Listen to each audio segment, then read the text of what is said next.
바리사이들이 그 말씀을 듣고 못마땅하게 여기는 것을 아십니까? 제자들의 잘못을 지적하는 율법학자들과 바리사이들의 이야기는 두 가지였습니다. 곧 조상들의 전통을 어겼다는 것이고 그 내용은 바로 더러움에 관한 것이었습니다.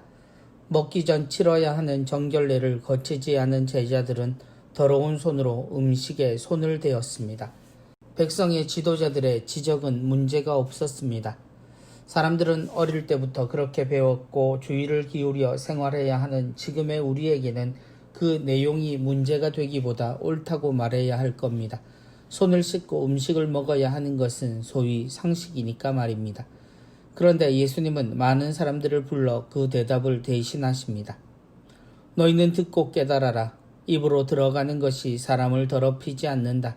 오히려 입에서 나오는 것이 사람을 더럽힌다. 제자들의 행동은 분명 수정되어야 합니다. 그들의 부주의함은 고쳐져야 합니다. 그러나 예수님은 이 스승들에게 묻습니다. 무엇이 더러운 것인가 하고 말입니다. 제자들의 행동을 정당하다고 말하는 것이 아니라 그들이 공격한 말 속에서 사람마저 더러운 것으로 몰아세우는 그들의 마음에 답하신 것입니다.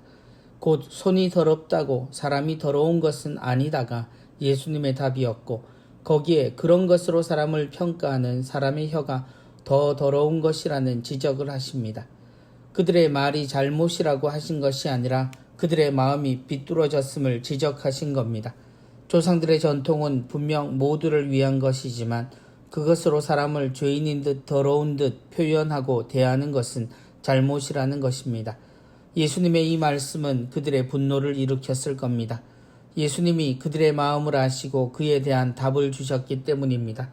그들의 정당함과 올바른 지적에 그들의 숨은 마음을 드러내신 주님에게 그들이 어떤 태도를 보였는지 이 일에 발단이 된 어리석은 제자들이 말합니다. 바리사이들이 그 말씀을 듣고 못마땅하게 여기는 것을 아십니까? 상대적으로 의인이었고 백성의 지도자들이었던 사람들의 심기를 불편하게 하신 예수님은 아예 그들 앞에서 당신의 분명한 기준을 세우십니다. 곧 하느님이 세우신 것만을 따르겠다는 의지와 사람의 것과 하느님의 것을 뒤섞어 사람을 판단하고 자신들의 자리를 세우는 이들이 그들 스스로 제대로 판단할 수 없는 지경에 있다는 것을 알려주신 겁니다. 앞을 볼 수 없는 인도자와 그들을 따라 나선 위험천만의 사람들이 어떻게 될 것인지 마지막 순간까지 구렁인지 알 수 없는 그들의 모습을 이야기하시는 예수님이십니다. 그러니 그들과 그들의 이야기를 두려워할 이유가 없다는 것입니다. 하지만 여전히 그들의 말은 무섭고 세상에 엄청난 영향을 줍니다. 그런 이들 앞에서 주님의 말씀으로 위안을 얻고 힘을 내는 우리의 분명한 태도와 삶이 필요합니다. 그들이 못마땅해 할 것이 분명하지만 말입니다.